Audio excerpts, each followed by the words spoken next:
2004년 여름, 충청북도의 한 시골 마을.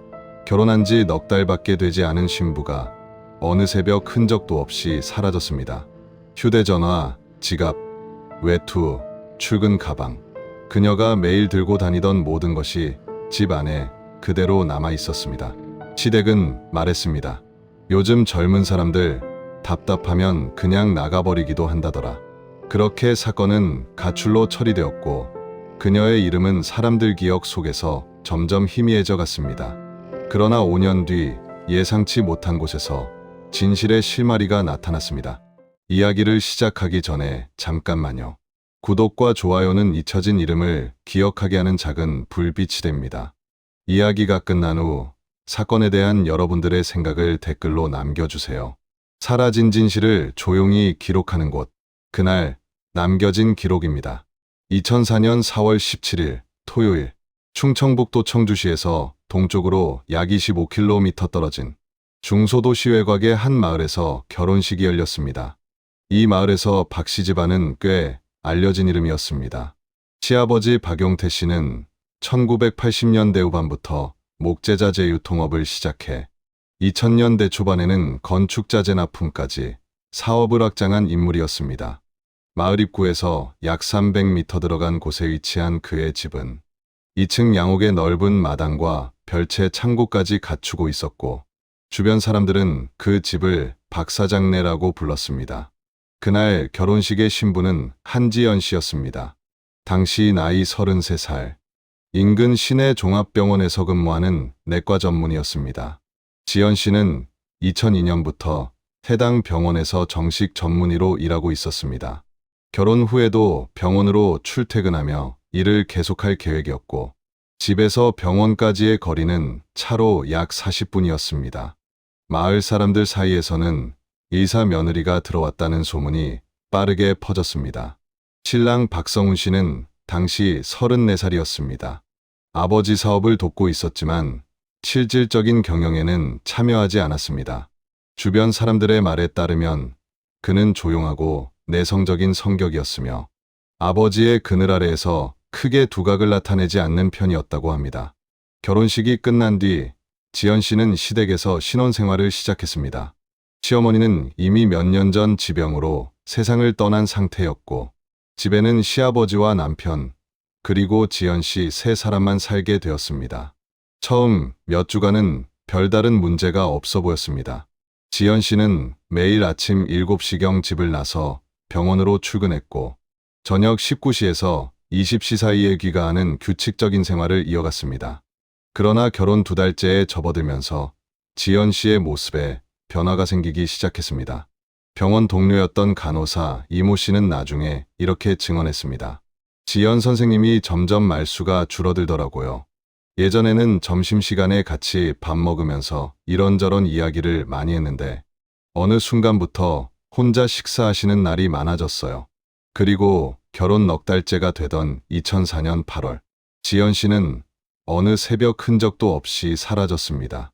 2004년 8월 22일 일요일, 지연 씨가 마지막으로 목격된 것은 전날인 21일 토요일 저녁이었습니다. 시아버지 박용태 씨의 진술에 따르면 그날 저녁 19시 30분경 가족 세 사람은 함께 저녁 식사를 했다고 합니다. 식사 후 지연 씨는 2층 침실로 올라갔고 남편 성훈 씨는 거실에서 텔레비전을 시청했습니다. 시아버지는 21시경 별채에 있는 자신의 방으로 들어갔다고 진술했습니다. 남편 성훈 씨의 진술은 이랬습니다. 22시쯤 저도 2층으로 올라갔어요. 아내는 이미 잠자리에 든 것 같았고 저도 곧 잠이 들었습니다. 다음 날 아침에 일어나 보니 아내가 없었어요. 22일 일요일 아침 6시 30분경 성훈 씨가 잠에서 깼을 때 침대 옆자리는 비어 있었습니다. 1층 거실, 주방, 욕실. 아내의 모습은 어디에도 없었습니다. 더 이상한 것은 지연 씨의 소지품이었습니다. 침실 협탁 위에는 휴대전화가 충전기에 꽂힌 채 놓여 있었습니다. 지갑은 화장대 서랍 안에 그대로 있었고 현금과 신용카드, 신분증 모두 그 안에 들어 있었습니다. 현관 신발장에는 지연 씨가 평소 신던 외출용 구두와 운동화가 모두 남아 있었습니다. 다만 마당에 나갈 때 신던 슬리퍼 한 켤레가 보이지 않았습니다. 9시 30분경 성훈 씨는 지역 경찰서에 실종 신고를 접수했습니다. 신고를 받은 경찰은 그날 오후 14시경 박 씨 집을 방문해 현장을 확인했습니다. 집 안팎을 둘러봤지만 외부 침입 흔적이나 몸싸움 흔적은 발견되지 않았습니다. 경찰은 주변 마을 주민들에게도 탐문 수사를 진행했습니다. 그러나 새벽 시간대에 지연 씨를 목격했다는 사람은 아무도 없었습니다. 당시 그 마을에는 CCTV가 거의 설치되어 있지 않았습니다. 마을 입구와 면사무소 앞 총 2대의 CCTV가 있었지만 박 씨 집까지는 촬영 범위에 포함되지 않았습니다. 수사는 벽에 부딪혔습니다. 강제 침입 흔적도 싸움 흔적도 목격자도 없었습니다. 그런 상황에서 시댁의 태도는 묘하게 담담했습니다. 시아버지 박용태 씨는 경찰에게 이렇게 말했습니다. 요즘 젊은 사람들 답답하면 그냥 나가버리기도 한다던데 결혼 생활이 맞지 않았던 것 같아요. 경찰 수사는 2주 동안 집중적으로 진행되었지만 결정적인 단서는 나오지 않았습니다. 며칠 뒤 통신사로부터 회신받은 통화 기록을 분석한 결과 실종 전날인 21일 마지막 통화는 오후에 병원 동료와 나눈 약 3분간의 대화였습니다. 은행 계좌 역시 확인되었습니다. 실종 이후 ATM 인출이나 카드 결제 같은 생활 반응은 전혀 나타나지 않았습니다. 친정 부모에게 연락이 간 것은 실종 신고 당일이었습니다. 친정 측은 처음부터 가출 가능성을 강하게 부정했습니다. 친정어머니는 경찰에게 이렇게 말했습니다. 우리 딸이 집을 나갈 사람이 아니에요. 휴대전화 없이, 지갑 없이, 구두도 없이 어디를 간단 말입니까? 그러나 물증이 없는 상황에서 경찰이 할 수 있는 것은 제한적이었습니다. 외출용 신발은 그대로인데 슬리퍼만 없다는 점이 오히려 급하게 나간 것으로 해석되기도 했습니다. 증거가 없는 상황에서 가족의 진술이 사실상 유일한 단서였고 수사는 점점 힘을 잃어갔습니다. 그렇게 수사 방향은 점점 자발적 가출 쪽으로 기울어갔습니다. 시댁의 태도가 이 방향을 더욱 굳히는 역할을 했습니다. 시아버지 박용태 씨는 마을 사람들에게 이런 말을 하기 시작했습니다. 며느리가 시골 생활에 적응을 못한 것 같아요. 도시에서만 살다가 왔으니까. 이러한 시댁의 태도는 마을 안에서 빠르게 소문으로 퍼져나갔습니다. 의사 며느리가 시골 생활 못 견디고 도망갔대. 실종 신고 한 달 뒤인 9월 말, 경찰은 사건을 단순 가출 추정으로 분류하고 적극적 수사를 중단했습니다. 시간이 흘렀습니다. 2004년이 지나고 2005년, 2006년, 2007년, 지연 씨의 이름은 사람들 기억 속에서 점점 희미해져 갔습니다. 친정 부모만이 딸의 행방을 찾기 위해 노력을 멈추지 않았습니다. 그들은 매년 실종자 가족 모임에 참석했고 지연 씨의 사진이 담긴 전단지를 전국 각지에 배포했습니다. 그러나 단 한 건의 제보도 들어오지 않았습니다. 그런데 2009년 예상치 못한 곳에서 실마리가 나타났습니다. 2009년 3월 15일 지연 씨의 친정으로 한 통의 등기우편이 도착했습니다. 발신인은 서울에 위치한 한 채권 추심업체였습니다. 내용은 대출금 연체에 따른 독촉장이었습니다. 해당 채권은 원래 지방의 한 저축은행에서 실행된 것이었는데 2008년 말 추심업체로 양도되면서 가족관계등록부를 통해 친정 주소까지 추적된 것이었습니다.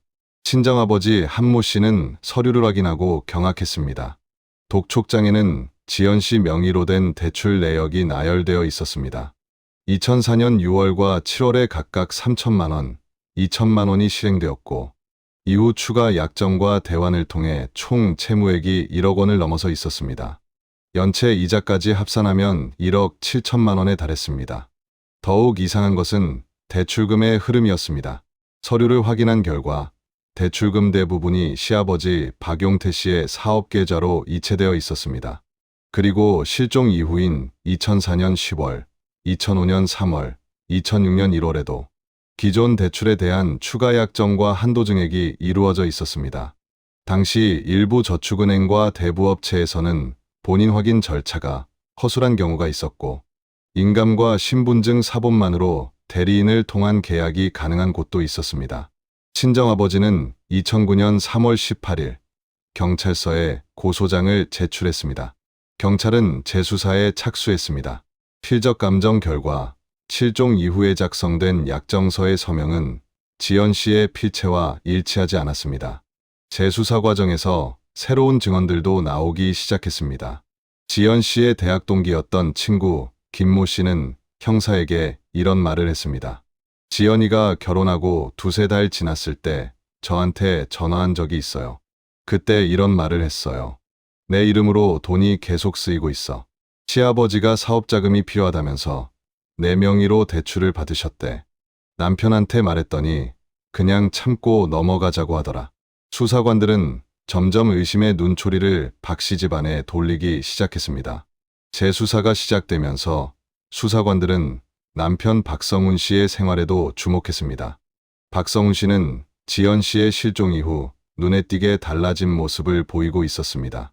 실종 당시 그는 아버지 회사에서 자재 배송 업무를 담당하고 있었습니다.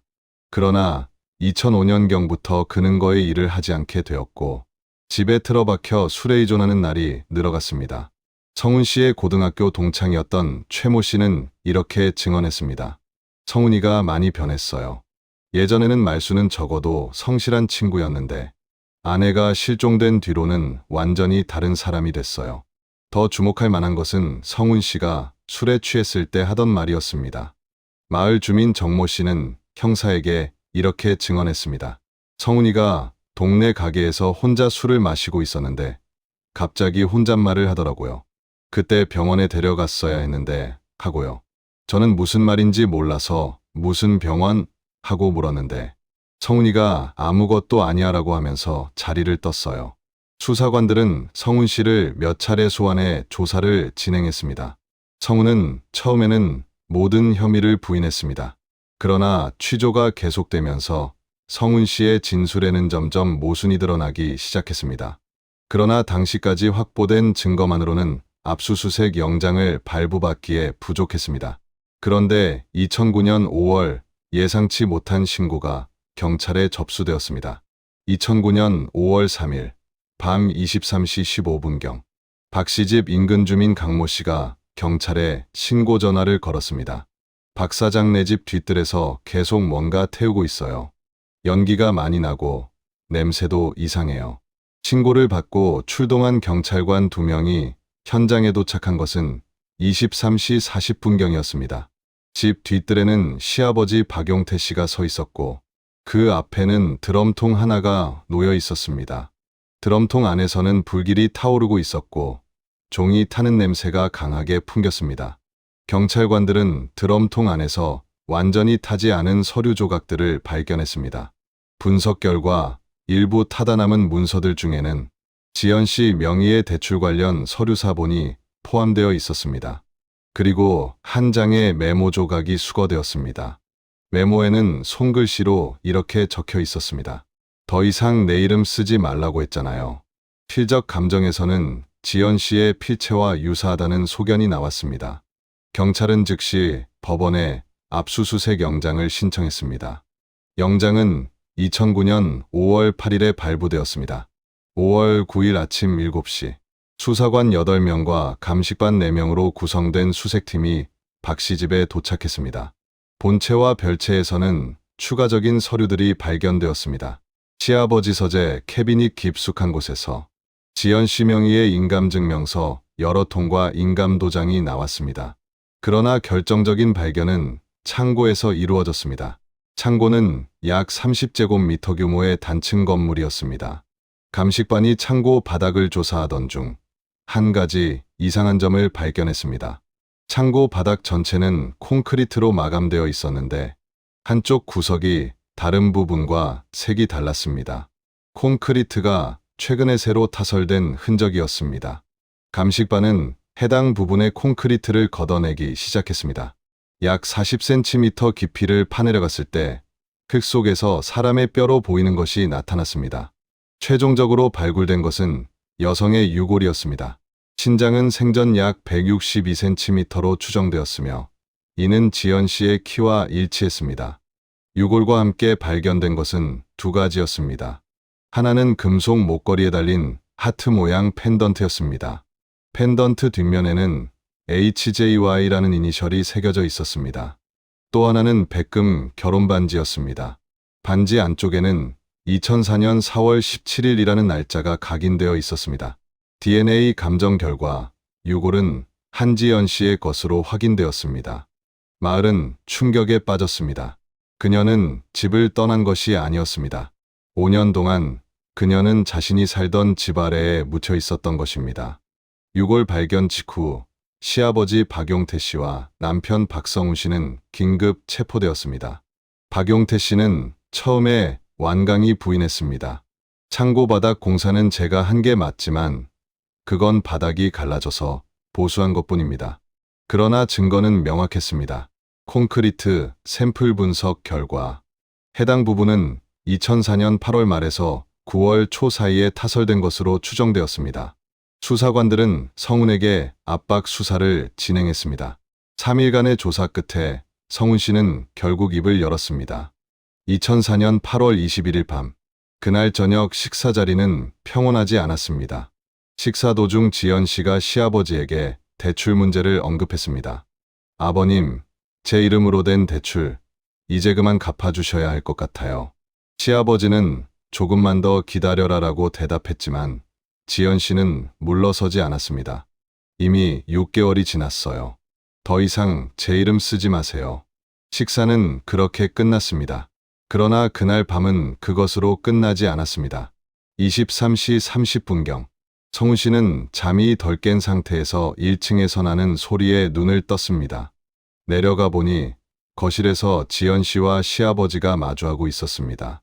지연 씨는 손에 서류 뭉치를 들고 있었습니다. 대출 계약서와 관련된 서류들이었습니다. 시아버지가 그 서류를 빼앗으려 했고 지연 씨는 뒤로 물러서며 서류를 놓지 않았습니다. 이건 제 명의예요. 제가 처리할 거예요. 시아버지가 지연 씨의 팔을 잡아당겼습니다. 그 순간 지연 씨가 균형을 잃고 뒤로 넘어졌습니다. 그녀의 뒤통수가 거실 모서리 가구에 부딪히며 둔탁한 소리가 났습니다. 지연 씨는 바닥에 쓰러진 채 움직이지 않았습니다. 뒤통수에서 피가 흘러나오고 있었습니다. 의식은 없었지만 미약하게 숨은 쉬고 있었습니다. 성훈 씨는 전화기를 집어 119에 신고하려 했습니다. 그때 시아버지가 그의 손목을 잡았습니다. 지금 신고하면 우리 집 끝장이야. 경찰이 조사하면 대출건 다 들통나. 성훈 씨는 말했습니다. 그래도 지연이가, 시아버지가 말했습니다. 괜히 일 크게 만들지 마라. 어차피 이미 늦었어. 하지만 감정 결과를 종합하면 그때 즉시 구조가 이뤄졌다면 결과가 달라졌을 가능성도 배제할 수 없었습니다. 성훈 씨는 전화기를 내려놓았습니다. 그날 밤 두 사람은 함께 지연 씨의 몸을 창고에 숨겨두었습니다. 다음 날 시아버지는 마을 철물점에서 시멘트와 모래를 구입했습니다. 그리고 창고 바닥에 구덩이를 파고 지연 씨를 묻었습니다. 성훈 씨는 아침에 일어나 경찰에 실종 신고를 했습니다. 시아버지는 마을 사람들에게 며느리가 가출한 것 같다고 말하기 시작했습니다. 그 후 5년간 두 사람은 그 비밀을 안고 살았습니다. 법의학 감정 결과 지연 씨의 직접 사인은 두부 손상으로 인한 두개강내 출혈로 추정되었습니다. 2009년 11월 충청북도 청주지방법원에서 재판이 열렸습니다.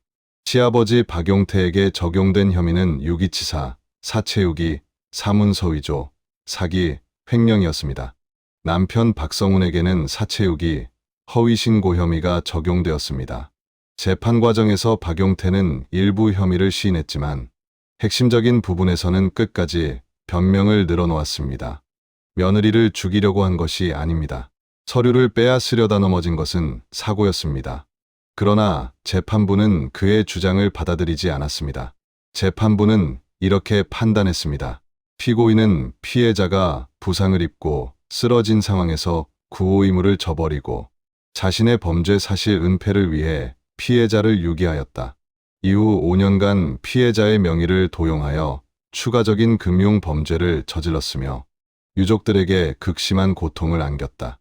2010년 2월 1심 판결이 선고되었습니다. 박용태 징역 15년, 박성훈 징역 5년. 두 사람 모두 항소했지만 2심에서도 형량은 그대로 유지되었습니다. 재판이 끝난 후 친정아버지는 이렇게 말했습니다. 5년 동안 우리는 딸이 어디 있는지도 모른 채 살았습니다. 매일 혹시 딸이 돌아올까 하는 마음으로 문을 열어두고 잤습니다. 그런데 그 시간 동안 딸은 바로 그 집 아래에 묻혀 있었던 겁니다. 한편 박 씨 집안은 완전히 몰락했습니다. 시아버지의 사업은 모두 정리되었고 대출 채무와 배상 책임을 지기 위해 집과 토지가 경매에 넘어갔습니다.